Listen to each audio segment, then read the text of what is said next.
Hello, everybody, Hello. and welcome. Hello there. Welcome to CLCI Live. Make sure everybody, those of you who are tuning in or just tuning in, make sure you subscribe. Hit that subscribe button. It's how we know we're doing a good job. So please. Also, please go ahead and join us in the comments. We would love to hear from you from the comment section. And we do monitor those comments. So leave a comment and share this with your friends.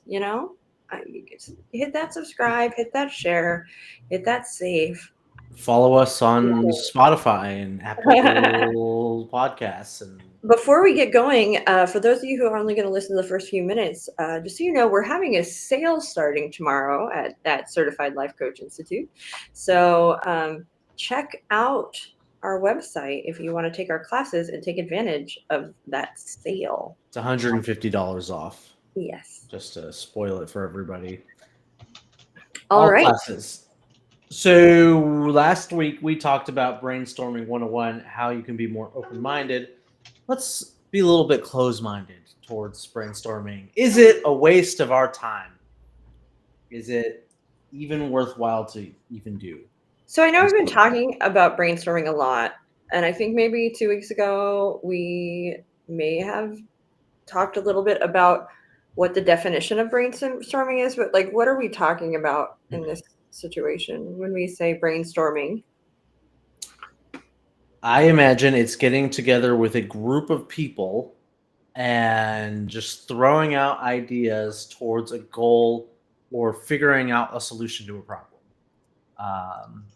It's more freeform, it's less structured, it's less like process oriented and more of, hey, here's some ideas. What about this? What about that?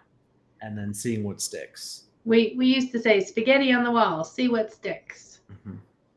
We also, though, I think sometimes are talking about, individual brainstorming and one-on-one brainstorming rather than group. Mm-hmm. I think with coaching, obviously, it's going to be one-on-one or potentially on your own. Not necessarily, not when you're working with corporations and doing, corporate coaching and that kind of thing, but individual for sure. Yeah. I mean, it was the conception of brainstorming was people in a boardroom in like the 1940s figuring out marketing solutions and new ideas. So it's a way to try to creatively come up with solutions to problems. Did they have any of those scenes in Mad Men?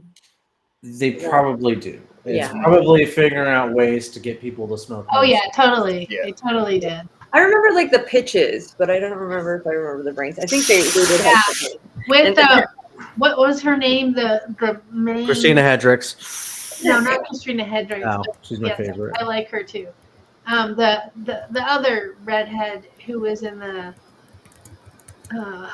There's more than one redhead, and I think I only have eyes for Christina Hendricks because I don't remember. Not as redhead as she, because Christina Hendricks was blonde. I don't know. Whoever she is, she's completely overshadowed by Christina. Yeah, she would brainstorm great ideas, and then they would steal her ideas. And John Hamm is probably like, we should sell cigarettes to kids in school. And drinking his scotch or whatever. Wouldn't that be a good idea? Yeah.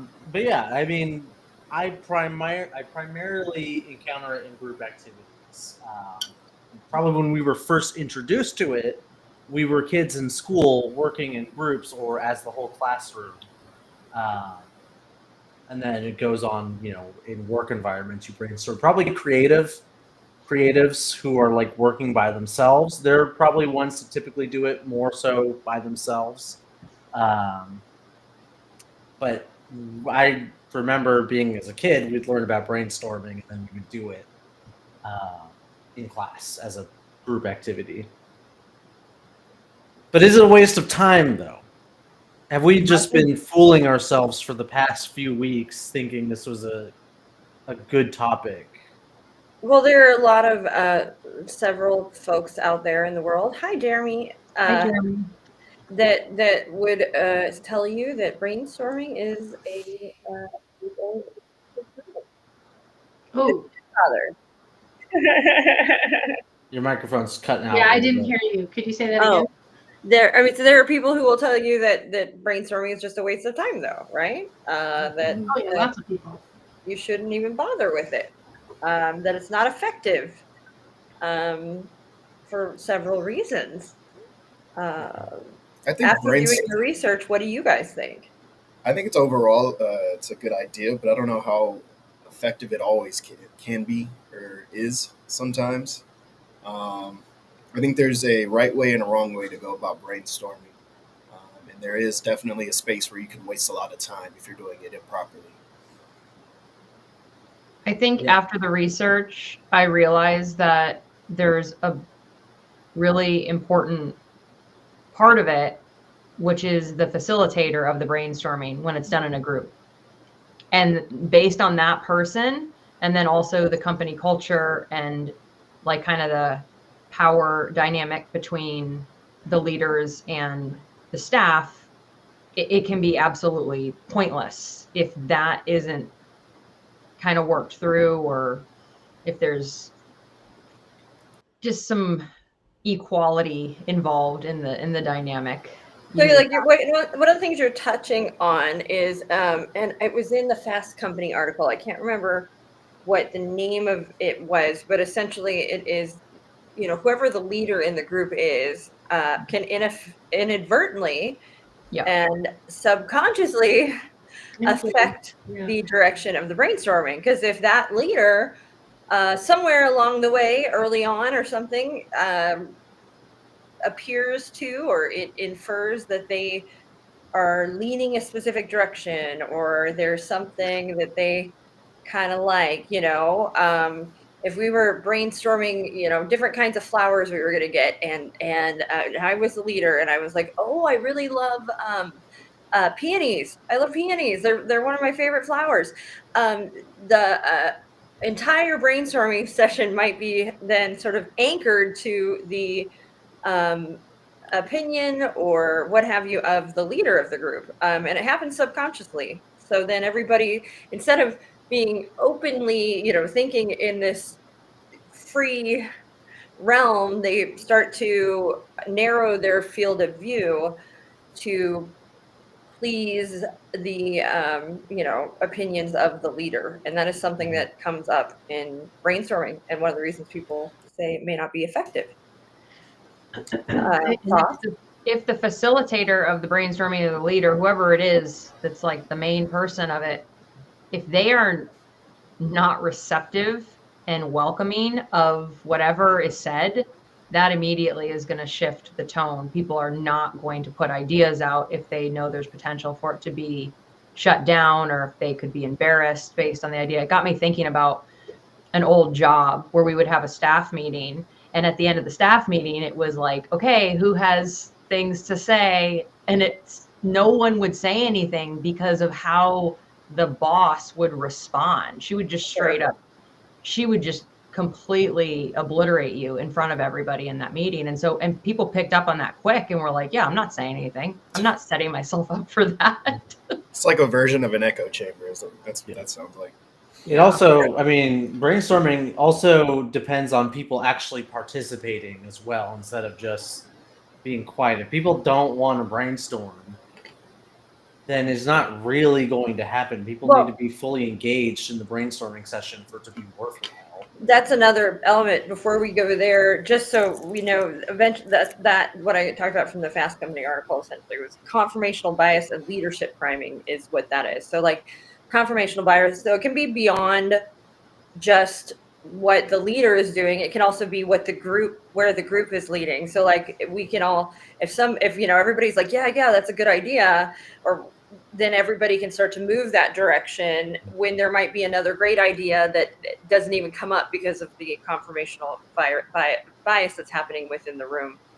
And this is one of the arguments to, like, one of the things they say is to do like individual, like solo brainstorming, and we'll go into solutions later. But one of the reasons why that is a good idea. Now, going back to what Anthony, although I do think we should think about one more.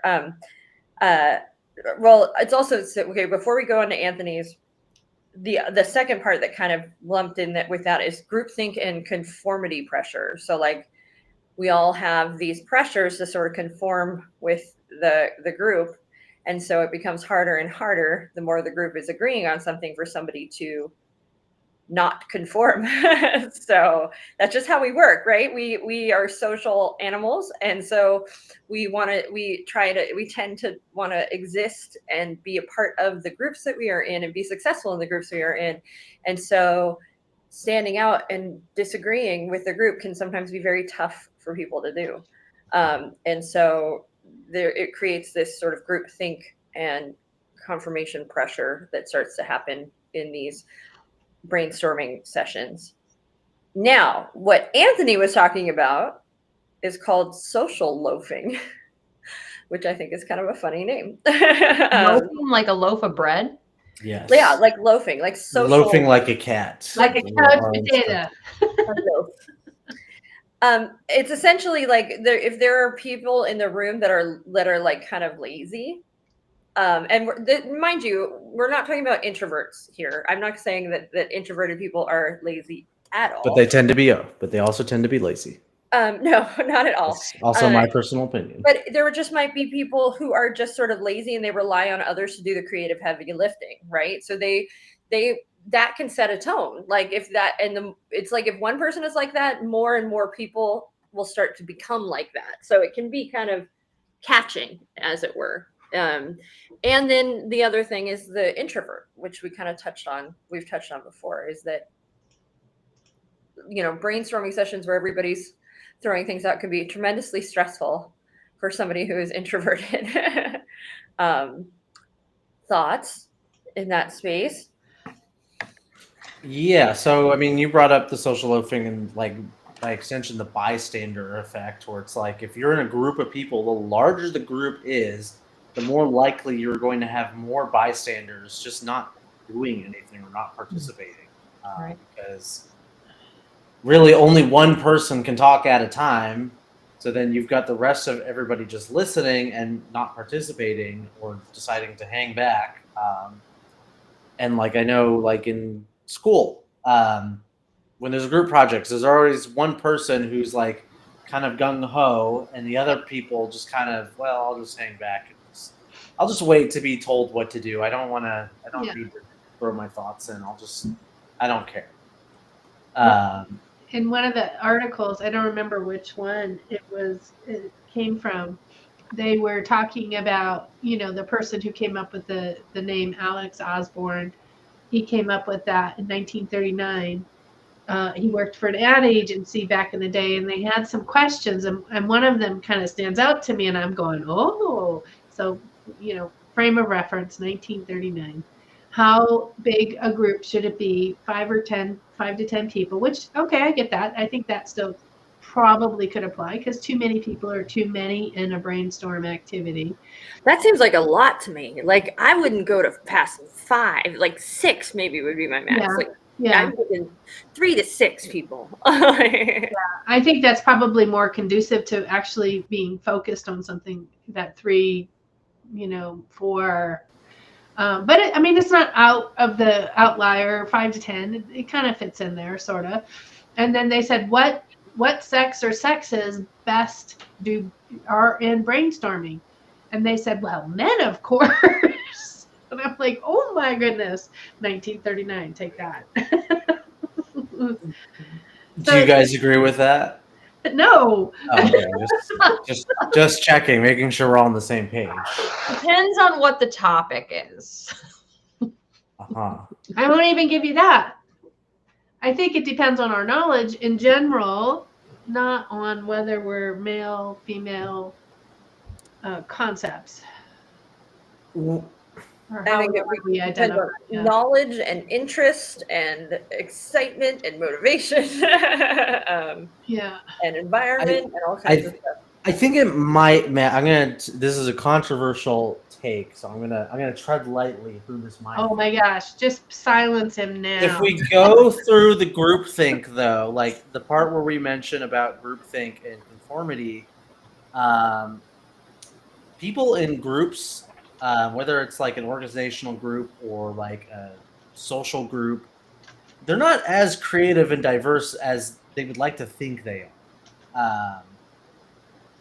For example, in my personal experience, like I like reading, I like literature. I'm in different places online where there's literature groups. And one place where there's a literature group, they do a top 100 books every year. What are the top 100 books of 2024, 2023, whatever? And they kind of have the same lists over and over again in different variations. It's the same author, same group, just in different combinations of 100. But if you go on like Reddit or if you go on some other place where there's top whatever lists of books, completely different listings. But it's typically always the same in each group.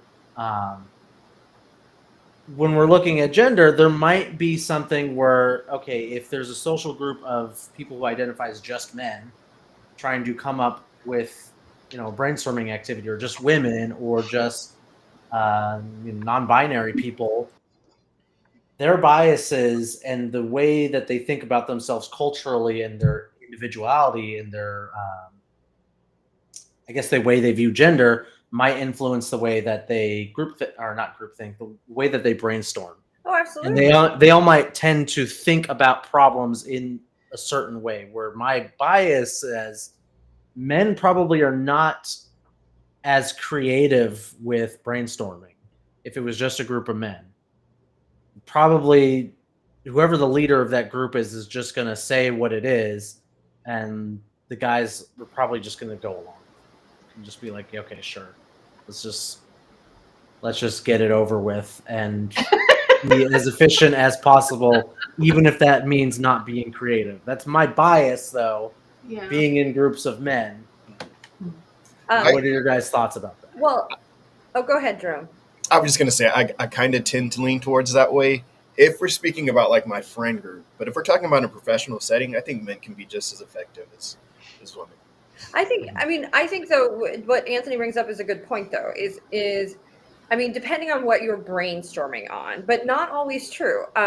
We did a live a while back about being a rebel, and what we don't realize is there's a curse of knowledge that happens, a curse of expertise, and what they found is you can get a whole bunch of whole bunch of people in a room that are experts on something, and they're gonna brainstorm completely different and in a way that is a lot more of a narrow focus than somebody who has no knowledge of what is happening.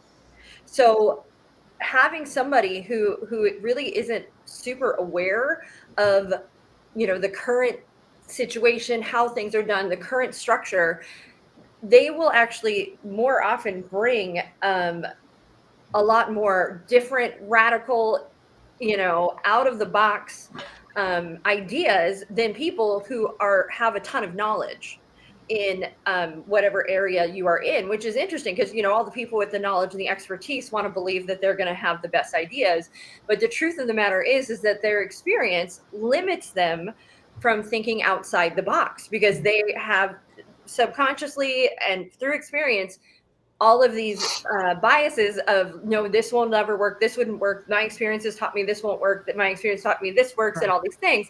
And what that does is it doesn't allow them to think as creatively as somebody who really has very little knowledge or experience. And so it's this really interesting kind of dichotomy that happens.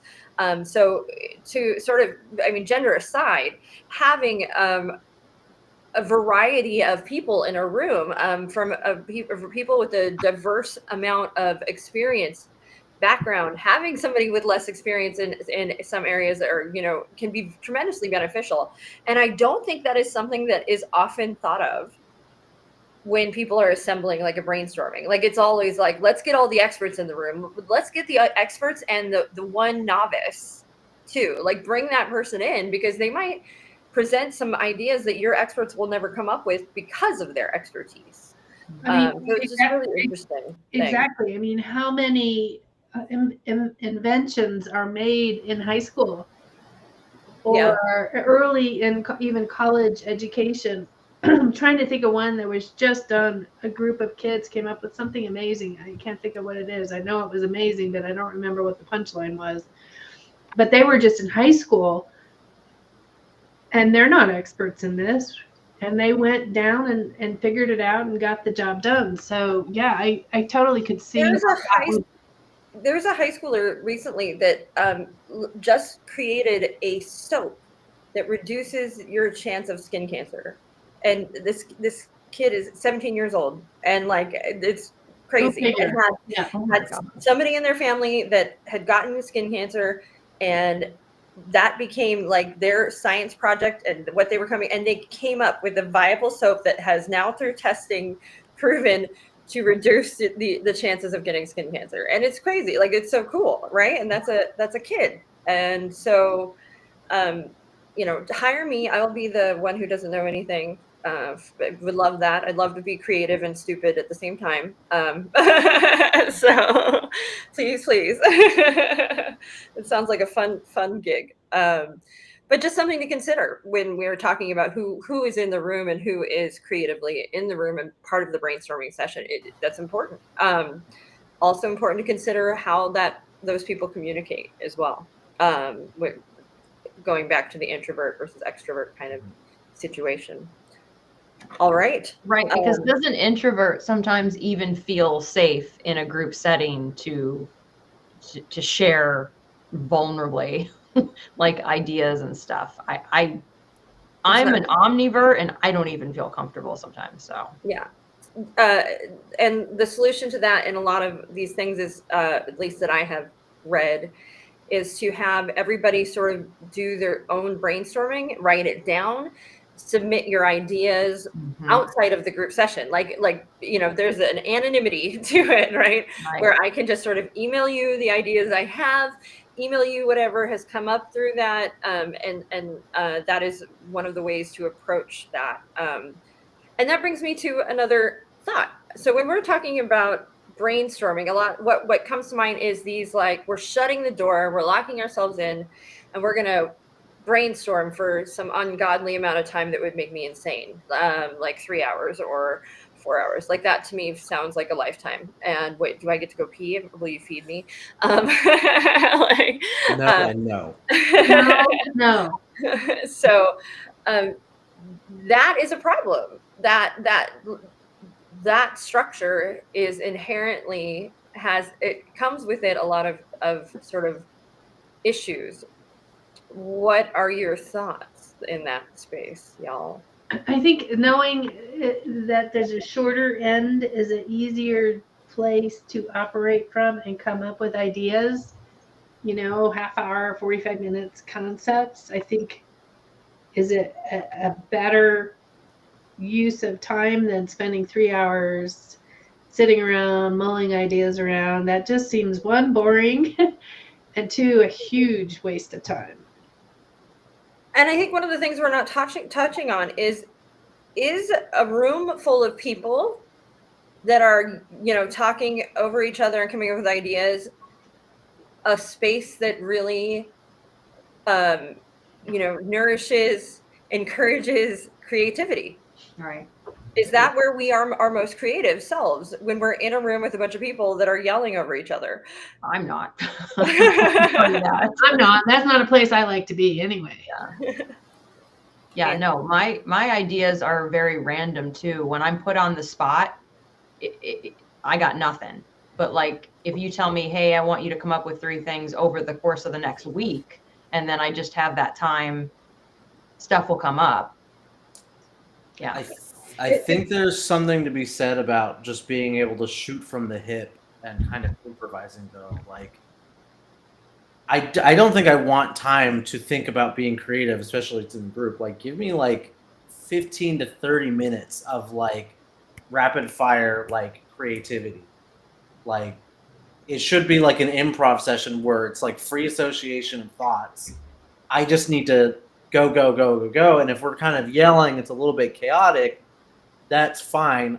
I think that's probably where I've been my most creative, is when there's a really short time crunch and you just have to think. There's no time to process your thoughts or, sort of this might be the issue with longer brainstorming sessions where you can second guess yourself. Oh my God. You can think are yourself out of a thinking- good idea. Like you could. yeah, you're thinking yourself out a good idea. There's a lot of downtime in thinking. If you want to be creative and you want the brainstorming session to get like its most value, I think it needs to be shorter. It needs to be really short, and then you do something with those ideas. So what you bring up this great point. So in that Fast Company article, and that was written by somebody that wrote a whole book about brainstorming. He talked, I think his name was Chris Griffiths or Griffins. He talks about That's the guy from Family Guy. brain Chris Griffin. sprinting instead of brainstorming. And so like take that 3-hour session and break it up into 6 30-minute sessions that happen over the course of a few days, or over the course of a week or something like that. And because it allows all of the creativity to happen in the in-between times, right? And I think this is something that we know in coaching, right? Like we can coach in a session, but the real work happens outside the session. Oh, absolutely. So I think it's a similar thing where it's like, okay, meet for 30 minutes. Let's discuss. That gives us a place to run. It starts the wheels turning. And then it allows for this gap in time where we can go into our creative spaces and mold these things over a bit. And then get excited about presenting it in the next 30-minute session. And you just keep doing that. And I think that sounds like a very exciting way to brainstorm and I guess proven to be much more effective. Instead of doing the big long session, but doing these shorter sort of sprints. And I enjoy that. So very good point, Anthony.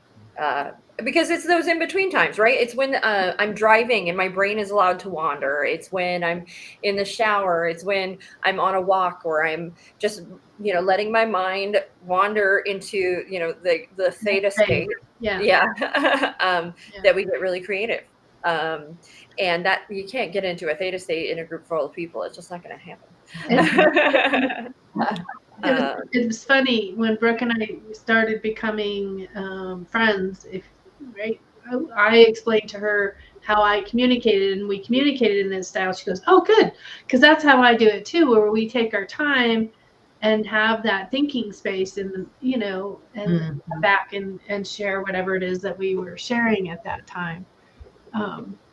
And for me, it flows better to be able to think and have space. I mean, I know there's times that you have to not brainstorm, but make an immediate decision.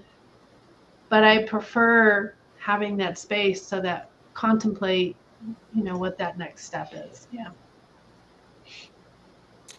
So are there, outside of brainstorming, like the actual...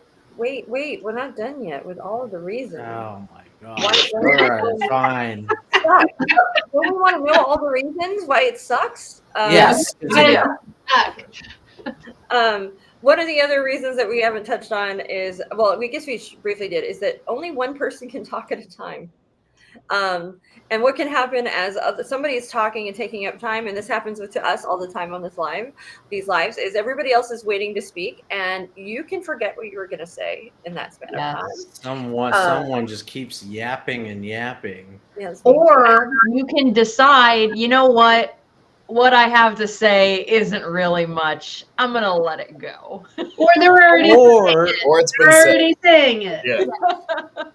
Or the topic has changed like a few times over, and by the time you can get a word in edgewise, it's like we're growing backwards now. So I might as well just let it. Yes, very true. So all of these things, we self-censor, we lose the topic change. So all of this happens when only one person can talk at a time. And that isn't an environment that encourages this true creative flow, this true, space of being able to share and create and brainstorm. So it kind of negates itself, right? That's a big one. That's a very, very big one. If there was a way for us to all speak at the same time and hear at the same time, it would probably be more effective, but that just isn't how we work.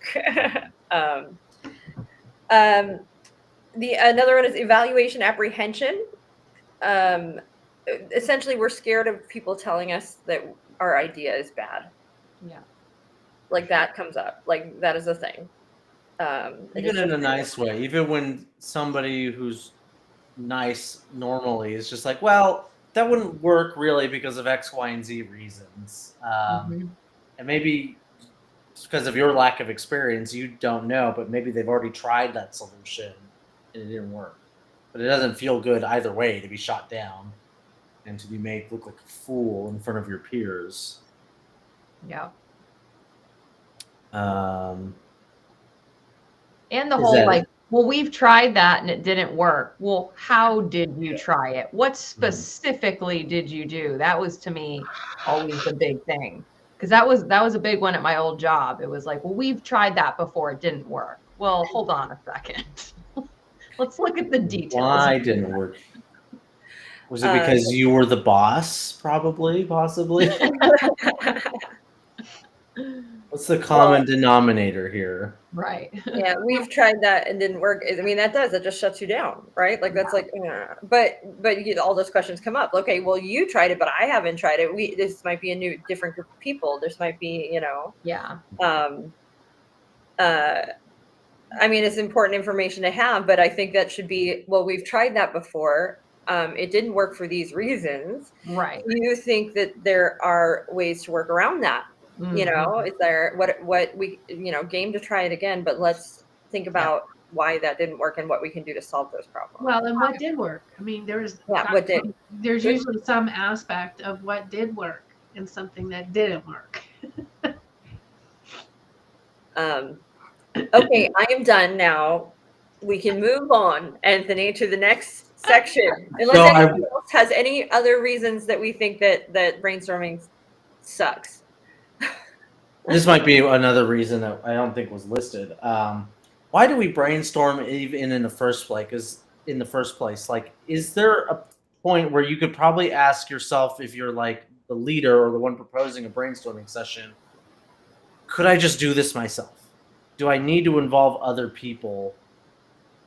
Am I doing this because there's some sort of creative block, or am I doing this to fill up time and waste people's time? It's kind of like in organizations where like I've been in organizations before and I've worked jobs before where it's like there's a lot of meetings and I don't particularly know why we're having meetings. This could have been an email rather than a meeting. I have the feeling that maybe there are some organizations that are more gung-ho about brainstorming than they ought to be, where maybe you're just kind of being lazy and you're kind of putting your creativity onto other people. And if you've just thought for 5 minutes or 10 minutes by yourself, you could get the work done and not have to involve everybody. I have to disagree, but because I was at a company where when I was working in a creative space, right, we would design mazes, and so we would get into a room and we would pitch a bunch of different maze ideas. So as designers, we would come to a room with our other designers, with our builders, our production builders, our effects guys, our lighting people, and we would then pitch our ideas essentially of what we want. And then once everybody sort of like settled on, okay, we really like this concept, I, as a designer, would have lots of ideas, I guess, that could be helped to make that concept come to life. One of the mazes that I did was called Voodoo, right? And I was like, okay, how do we make it feel like a swamp? And that's when, so like, can we fill a warehouse with water and build over it? Can we build pools? And like, that's where like, it was within a bounds, but having my tech guys there, having my lighting guys there, having all of these people in this room that have a knowledge that extends beyond what I have, right? That helps me. And it was the same for like ice shows. We want to build a set. This is what we want to do with our set. Let's get the choreographer in a room. Let's get and find out how much space they need. Find out, so that we can then figure out what is possible and how big or exciting we can make these things within the confines of what we are capable of doing. What really is possible. Yeah. Talking about something that was very focused. It wasn't just random, right? Let's just brainstorm all over let's do this, this, this, and this. You guys were very focused in with the concept, and that seemed to come alive as you're sharing. So that really finely focused. How many people? Because we spoke earlier about 3 or 4 being kind of the perfect number. How many people were in that group? Well, I think in that group we're probably looking at like 6 to 7 people or so in it, because you've got lighting, represented effects, design, build, and then our essentially producers and things like that, the people who are and fellow designers. So around 7 or so. And they all have different levels of expertise. Yeah. So in specific categories, and how do we blend that together? So it was very focused. Yeah. Well, exactly. And but it was awesome because, I did an Edgar Allan Poe maze. We're going to interpret Edgar Allan Poe's stories. Okay, well, how do we make the telltale heart come to life? Well, we want the floor to beat. How do we do that? What has to happen? Yeah. So having the experts in the room, I was able to figure out things that I didn't even think I could do. Because they were present, and also at times be told that I was insane as well. So it could definitely go many ways. But I mean, that is a clear example of when it would be appropriate to brainstorm. But is there ever a point, like let's say after that session happened, all the people of their departments, they split off to go do their tasks, and then they hit their own creative blocks within their specific department, and does it make sense to continue brainstorming about every single problem and every single block? Or is there a certain point where it's like, I should expect an individual or myself to be able to be creative enough to generate their own ideas without having to brainstorm? I think that you can have your own ideas, but you have to, having a sounding board is a good idea. You know what I mean? Like, do you think this will work? Or having somebody that you can talk to and go, okay, you did something similar. How did you do that? And then you can take that and apply it to others things. But I don't think you have to have a whole brainstorming session for that, right? That's a 2-minute huddle or a 5-minute huddle or a So I guess what I was getting at with my initial question, like there's like a spectrum of like when a brainstorming is appropriate versus when it's kind of a waste of people's time. It might not be so clear cut in other, I guess, endeavors that aren't so creative. What's so funny though? Like I don't necessarily think that's true, because as you're sharing, one of the things Jen brought up is like in a coaching space, right? Like, and maybe this is a smaller, like it's like a 2-person brainstorm or maybe a 3, but like in a coaching space, so much of what our client is doing is sort of like internal brainstorming, right? It's this internal analysis that are these things that are going on. And in every session, as we're exploring, right? I mean, I think that's what exploring is the client, if it's like, okay, I want to feel this way about myself. Okay. Well, then after that, typically we're going into this session of space of exploration. Okay, well, why do I feel that? What is coming up? And it's this internal sort of brainstorming and exploration that goes on. And yes, we have to come up with our own solutions. We absolutely do in that situation. But I think that is in its own way sort of a kind of brainstorming, but without all the problems that come up. Because if only one person's talking in that situation, it's fine. They're not talking over each other. Well, I mean, I think and in the reading that we were doing, there were many occasions that I was seeing brain writing. I think you're talking in the same sense of brain speaking, if you will, where it's an individual coming to a way of getting movement, whether it's creative or self-reflecting. I think it's that movement that allows that space for the next mindfulness stuff that they want to go towards. I realize that's probably why some people are so resistant to coaching and don't want to be coached. I'm thinking of, my husband, my family, because they don't want to be thinking, like they don't want to brainstorm at all. They want to just go on thinking exactly the way they were thinking. They don't want to shift, in any other direction. They should watch that episode about having an open mind. We did last week. I mean, I understand that to a degree, like, because there are moments like after work, when like our family comes over and they like bring up work stuff and like want to like dig in and needle in and I like have just- questions about work and all these things. And my like reaction to that is no, we don't want, like, let's not Pain talk in my about existence. Can I we don't talk want to about talk anything? about Can we talk about other things? Let's, like I'm trying to, I understand that, and we'll talk about, like, if it's just like a light session, like, just quick questions and things like that. But sometimes they get really into it. Like they get really, like, we have certain members of our family that can be very curious and like, and it does feel like a while. I can sometimes feel like I'm sitting on a phone call with a client, but it's happening on my, when we're supposed to be playing games and hanging out with our family. Relaxing. and so I get that moment because it's like, I don't want to turn that brain on right now. Like, I don't want that brain. I'm Right. like, that brain, I'm letting it take a break. Yeah. But I think that maybe people have a similar reaction. Like when it comes to coaching, they think to themselves, like, I don't want to turn that brain on. Like, I don't want to self-reflect. I don't want to have to think about that. I don't want to have to make changes. I'm not ready. I'm not, I do hope that everybody gets that opportunity to sort of, I think it's, I mean, maybe because I know the value of it, having, gone through it and done it. So that's the thing, is how do you communicate that value? Yeah, that's a really important question, because some people, they don't even want to consider it. So how could they possibly, how could they be possibly contributing to brainstorming. There's social loafing on their life coaching.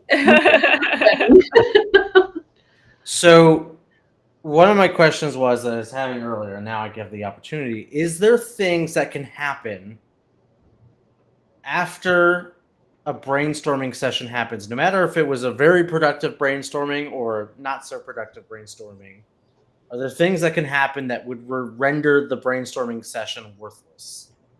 Worthless by never following through with anything. Yeah, not considering everyone's opinions or suggestions. Just picking one that you find, first off when considering all of them, and then just going with that one. I think that can render the session pretty much Just useless. Ignoring the brainstorming session. Maybe altogether. just sticking Doing one something idea. else entirely. Getting one idea that sounds okay. After there's tons on the table, picking the first one you see, and then just all right, we're moving on. Get rid of these. So Go on. If it's a one-on-one, like a coach client brainstorming moment, and the client is brainstorming about something, but then you continue in the session with deeper exploration, only to find out that the problem is not the problem and it's something else entirely, then maybe that brainstorming session. Well, I mean, because that led to that realization. I know. I'm just kidding. They're still learning there. I think they're learning the process for sure. I think it would feel like more of a waste if, like, we have, let's say it's like corporate, right? We've got corporate brainstorming. Team isn't getting along. Everybody comes into a room. We brainstorm solutions. Okay, we're going to do better. A week goes by, they come back, exact same problems, no progress. We have to do this brainstorming session again. They come to the same solution. Somehow they're going to make it happen. Nothing, like that's when, you start to feel like you're hitting your head against a wall. Yeah. And no progress is being made. And it's just like, why are we doing this over and over and over again if we're not seeing any kind of change or growth, and it's not helping anybody? And I can see that being a moment when it feels just like an utter waste. I mean, if we're talking about things within our control, of course. And these are just entirely different topics altogether, but it's like brainstorming is not planning. Brainstorming is not execution. Brainstorming is not following through or change management. Brainstorming is the generation of new ideas and being creative. So if you've got issues in following through or execution or leadership or tracking progress and making sure that you're meeting deadlines, the brainstorming session will be useless if you're not able to follow through later on what it is you generate as a new idea. Yes, Brooke? So my question back to you is, how do you measure the success of a brainstorming session? It should probably be in the framework of a larger. I'm coming at this with a very heavy bias on project management, but it should be part of a larger project or process. If the goal by itself is just to generate new ideas, then you can just have a brainstorming session, call it a day, and feel good about yourself. But it should fit in a framework where, like, I have a goal or I've got a problem I want to solve. Brainstorming is at the very start of that process, or maybe it's coming up when we are hitting blocks. But by the end of it, I should know what it is, what goal am I trying to achieve? So, like, if that's very basic, one would be like to get more sales. Well, if my goal is to get more sales, we could all brainstorm for 30 minutes about what are new things we can do to increase sales. And once we agree to an idea, well, now let's turn that into a SMART goal. How can we be more specific? How can we measure it? How can it be attainable? Is it relevant to our overarching organization goals? Is it time bound? What's the deadline? So wait, the measure of success for a brainstorming session is being able to create SMART goals around it? No, the measure of success in a brainstorming session should be, did we come up with an idea and now are we following through with it? But then how well did we follow through with that overarching goal? So, like, if it's sales. I disagree, by the way. I think that the measure of success of a brainstorming session a brainstorming session can still be successful without execution and everything after it, right? Because I guess it's successful, but I don't know if it's worthwhile. You can still use those. Okay, that's fine, but that's not wasn't my question. Okay. You can still use those ideas at a later time, right? Like, you can go, okay, we've got some great ideas at this time. We're not able to implement them, but let's save those ideas. Let's circle back, and then we'll. That's true. And I think that that's possible. And I think that brainstorming session might not be well timed, but it can still have been successful. I think, not to just sort of walk all over you, the measure of a brainstorming session success should be solutions, like ideas. That's what if they're ideas that can be used in some way afterwards, there's some degree of success there, I would say. And then everything that comes after it is that's a coaching session.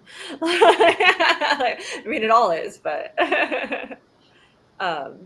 Anthony disagrees.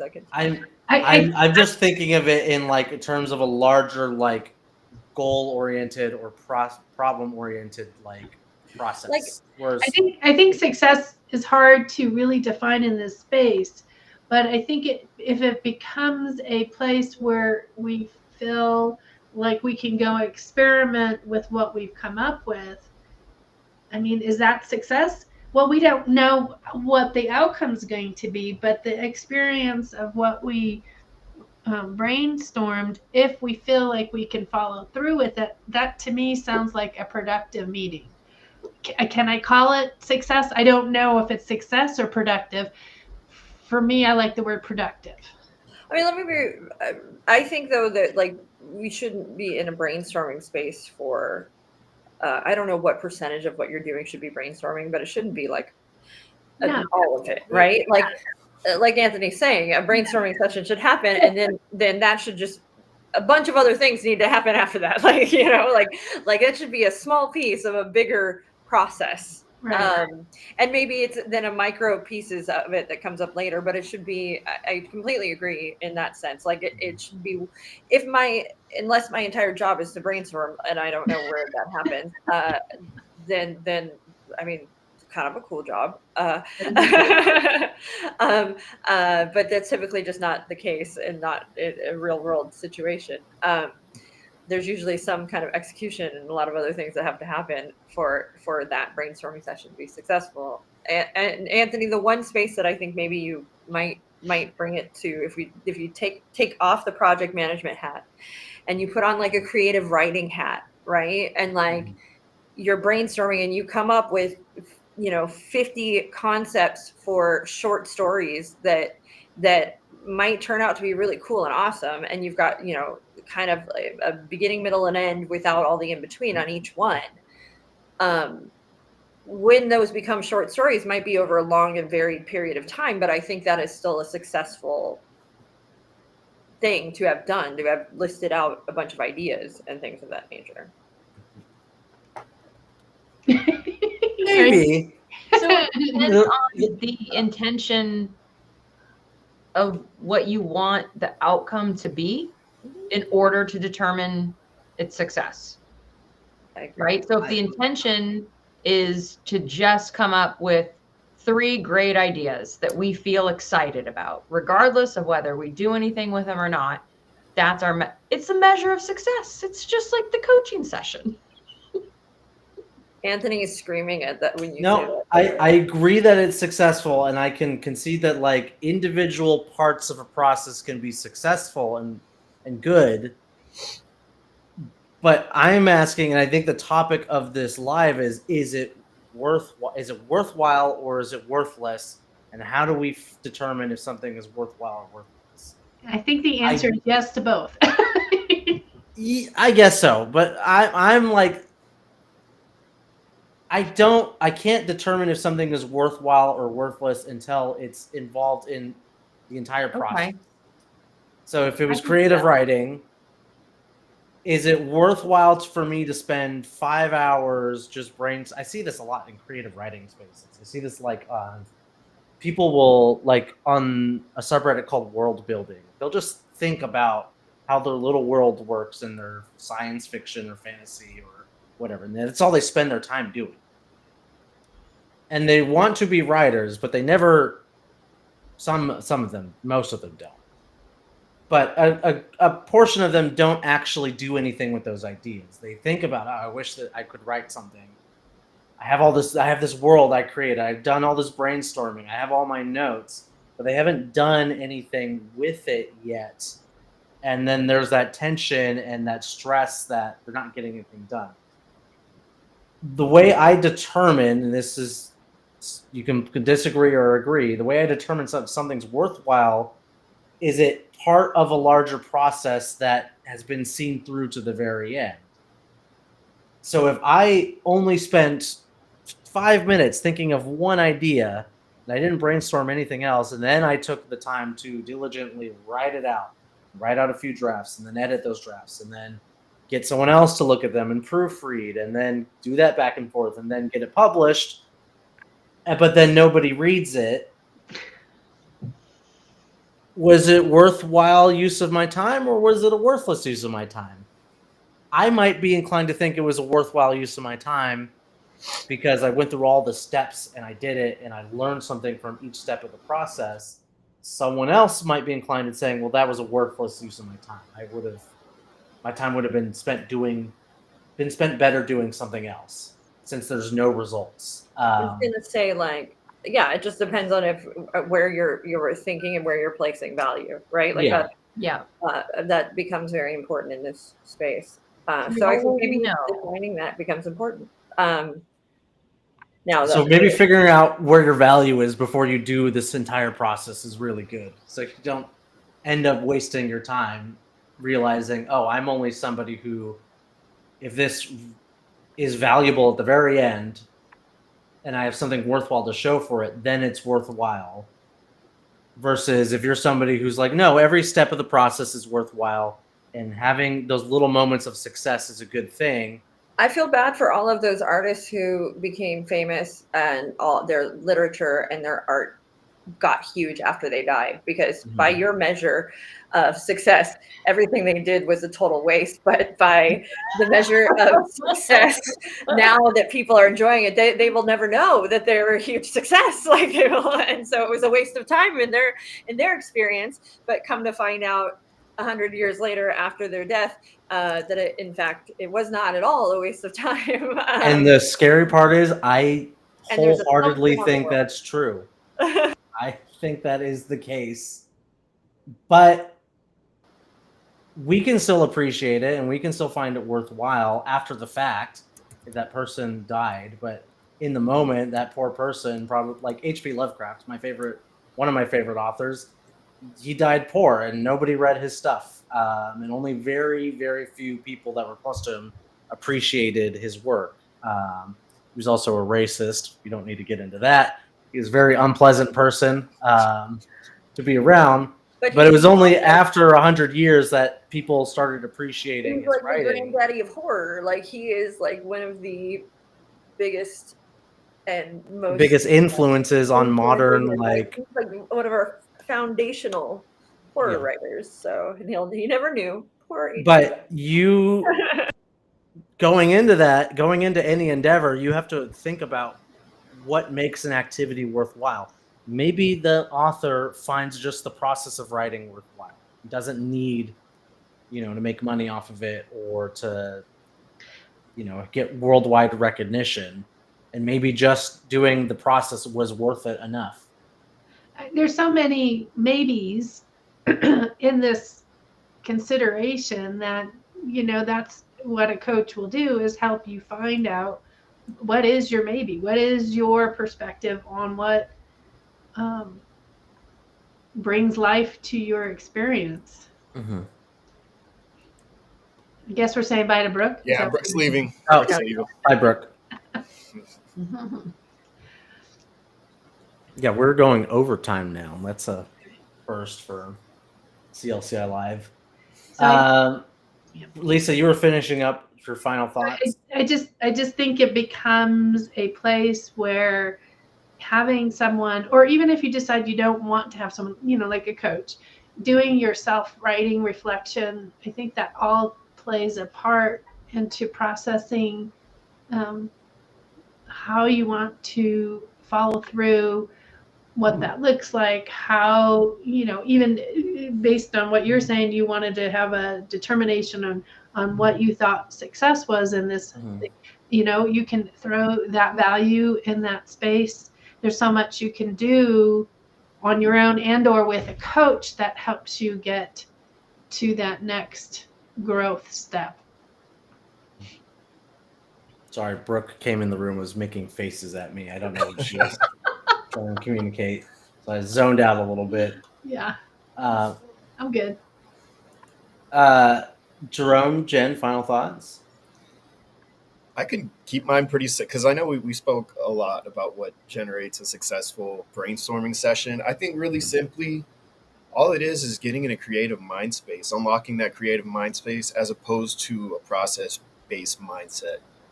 So to me, that's what constitutes a successful session, or it doesn't even have to be a session. Maybe you're just brainstorming by yourself. It's just unlocking that creative portion of your brain so that way you can focus on being creative about a certain task as opposed to being process-based, which we're so often, kind of stuck in. Jen, final thoughts? Final thoughts. After listening to you, I believe that brainstorming is a complete and utter waste of time. Perfect. Awesome.